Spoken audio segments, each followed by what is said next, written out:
Hello students, good evening आप सभी को।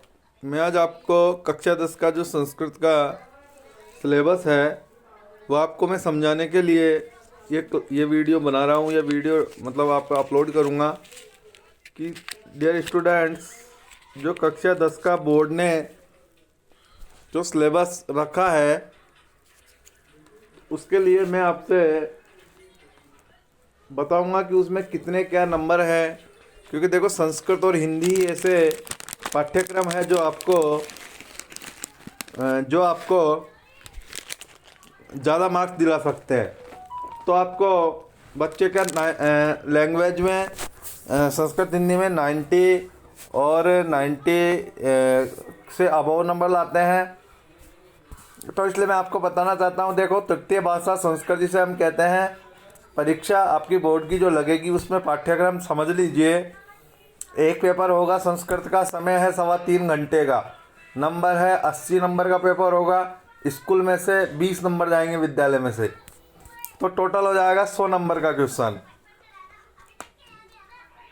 अब देखो, 10 नंबर का अपठित गद्यांश आता है इसमें, 15 नंबर की रचना के कार्य आते हैं, व्याकरण आती है 25 नंबर की, और पठित गद्यांश मतलब पठित अवबोधन, हम जो पढ़ते हैं पुस्तक में से, व्याकरण में से, पुस्तक में से क्वेश्चन आंसर या जो भी है वो 30 नंबर का मैटर। तो टोटल मिला के 80 नंबर का मैटर ये होने वाला है। सबसे पहले मैं आपको पठित अवबोधन बताता हूँ जो कि 30 नंबर का मैटर है। देखो, पहले नंबर पे इन्होंने दे रखा है पाठ्यपुस्तकात् गद्यांशस्य हिंदी भाषाया सप्रसंगम अनुवाद द्वयोएकस्य। कहने का मतलब है बच्चों, 4 नंबर का एक गद्यांश आएगा पाठ्यपुस्तक में से जिसका हमको हिंदी भाषा में सप्रसंग अनुवाद करना है, अथवा में आएंगे 2 में से 1 करने हैं। दूसरे नंबर पे जो दिया एक पद्यांश आएगा, उसका भी हिंदी भाषा में अनुवाद करना है प्रसंग सहित, 4 नंबर का वो भी आएगा।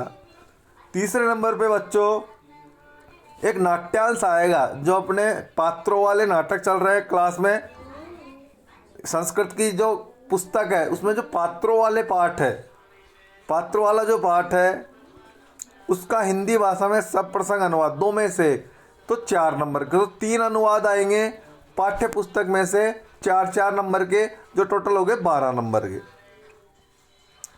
चौथे नंबर पे पाठ्य पुस्तक में से एक पद्यांश की सुक्ति वचन का संस्कृत में भावार्थ लिखना रहेगा, 2 आएंगे, 2 में से 1 करना है, 2 नंबर का मैटर ये हो जाएगा। संस्कृत माध्यम में प्रश्नोत्तर भी आएंगे बच्चों। देखो, तो एक पद में उत्तर देना है, 7 में से 4 करने हैं। पूर्ण वाक्य में उत्तर देना है, 7 में से 4 करने, मतलब 7-7 प्रश्न आएंगे जिसमें आपको 4-4 प्रश्न सोल्व करने हैं। ये 2 नंबर का तो एक पदेन वाला आएगा और 4 नंबर का पूर्ण वाक्यन वाला आएगा। छठे नंबर पर अन्वय लेखनम, रिक्त स्थान पूर्ति के माध्यम से आपको अन्वय लिखना है, 2 नंबर का हो जाएगा। प्रश्न निर्माण आएंगे 3 नंबर के। एकस्य गद्य पाठस्य हिंदी भाषायाम सरल लेखनम, एक गद्य पाठ मतलब कोई भी कहानी है, कोई गद्य पाठ है, उसका हिंदी भाषा में सार लिखना है, 2 नंबर का मैटर ये आएगा मेरे बच्चों। और पाठ के प्रसंग के अनुसार शब्दार्थ चयन बहुविकल्पात्मक 2 प्रश्न आएंगे। और लास्ट में पठित अवबोधन में लास्ट में पाठ्य पुस्तक में से 2 श्लोक लिखने हैं जो पेपर में नहीं आए हों, वो 2 नंबर के आएंगे। तो ये हो गया 30 नंबर का मैटर। देखो, अपठित में क्या आएंगे, एक सरल गद्यांश आएगा जिसमें से वो एक पद में उत्तर पूछेगा, पूर्ण वाक्य में उत्तर पूछेगा, शीर्षक प्रदान करना है और संक्षिप्तीकरण पूछेगा, सार क्या है। तो ये कितने नंबर का मैटर हो गया, 2 और 3 5 और 1 6 और 2 8, कहने का मतलब 8 नंबर का ये गद्यांश हो गया भाई। अगला आएगा इसी में अपठित में अनुच्छेद पर आधारित भाषा का कार्य, बहुविकल्पात्मक आएंगे 4 प्रश्न। जिसमें 2 नंबर के आधे आधे नंबर के 4। वाक्य में कर्ता और क्रिया का चयन करना है, विशेषण विशेष्य का चयन करना है, संज्ञा के स्थान पर सर्वनाम का प्रयोग या सर्वनाम के स्थान पर संज्ञा का प्रयोग करना है।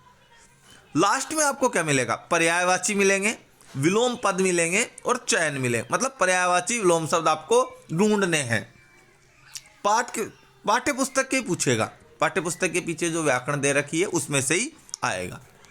हमारी जो व्याकरण आती है वो तीसरे नंबर पे आती है। 25 नंबर का मैटर है। संधि दे रखी है इन्होंने, व्यंजन संधि और विसर्ग संधि 4 नंबर की है। व्यंजन संधि में स्तुत्व, ष्टुत्व, जसत्व, चरत्व और अनुस्वार पूछेगा। विसर्ग संधि में आपको विसर्ग का लोप पूछेगा, विसर्ग के स्थान पर ऊ कैसे होता है, विसर्ग के स्थान पर रू कैसे होता है और विसर्ग के स्थान पर स कैसे होता है और प्रश्न कैसे पूछेगा वो भी मैं आपको बता देता हूं। संधि में या तो आपको संधि विच्छेद देख के संधि कराएगा, नाम पूछेगा, या संधि पद देख के संधि विच्छेद कराएगा, नाम पूछेगा। ये हो गए संधि के बाद। समास में 4 से 5 समास आपके अव्ययी भाव है, कर्मधारय है, द्विगु है, बहुव्रीहि है और द्वंद्व है। 3 नंबर का समास हो जाएगा। कारकों का सामान्य परिचय और उपपद विभक्तियां हैं जो द्वितीया से सप्तमी तक, प्रथमा से सप्तमी तक, उसका सामान्य परिचय पूछेगा। जैसे अशुद्धि संशोधन आ गया, वाक्य प्रयोग आ गया, विभक्ति का ज्ञान आ गया, ये पूछेगा आपसे। तो वो मैटर हो गया 4 नंबर का। उसके बाद देखो प्रत्यय दिया आपके 3 नंबर के, लेकिन प्रत्यय बहुत सारे, तो इसलिए आपको सोच समझ के प्रत्यय के उदाहरण याद करने। जैसे सत्कृत, तद्दित और स्त्री प्रत्यय, 3 प्रकार के प्रत्यय ये सारे मिला के। सत्री, सानस, तव्यत, अनियर, कितिन, ल्युट, त्रिच, मतुप, इन, ठन, त्व, तल, टाप और गी 3 नंबर का मैटर है। उसके बाद अव्यय पद पूछेगा, सामान्य परिचय, वाक्यों में अव्ययों का प्रयोग। उसके बाद 3 नंबर का ये हो जाएगा उपसर्ग आएंगे 2 नंबर के, जिसमें उपसर्ग में अब उपसर्ग है, अप है, निस है, निर है, दुर है, आंग है, उद है और अधि है। शब्द रूप और धातु रूप है, जो शब्द रूप 2 नंबर के और धातु रूप भी 2 नंबर के हैं। उसके बाद संख्या का ज्ञान है, वो 2 नंबर का है। रचनात्मक कार्य आएंगे। रचनात्मक कार्य में आपसे 15 नंबर का मैटर आएगा, जिसमें पहला पूछेगा संकेतों पे आधारित औपचारिक या अनौपचारिक पत्र लेखन। औपचारिक भी आ सकता है और अनौपचारिक, ये 4 नंबर का है। जैसे प्रार्थना पत्र है, पिता को पत्र है, प्रार्थना पत्र किसी भी उस टॉपिक पे, तो संकेत दे देगा, आपको भरना है केवल।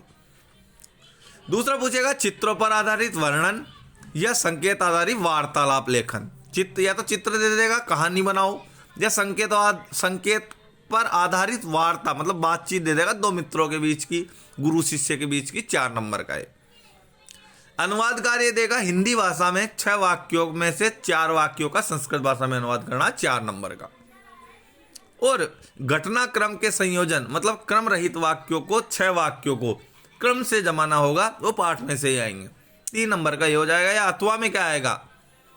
वाक्य निर्माण 5 शब्दों का, 5 शब्दों में से किन्हीं 3 का वाक्य प्रयोग आपको करना। 5 शब्द देगा, उनमें से 3 शब्दों में का को चुनकर वाक्य प्रयोग करना है। तो ये आपका हिंदी का सिलेबस था, संस्कृत का सिलेबस था।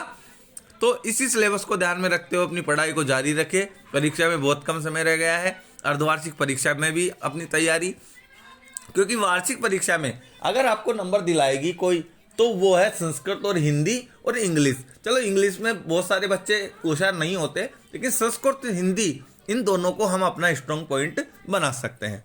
आज के लिए इतना ही, बाकी का अगली क्लास में देखेंगे। Thank you.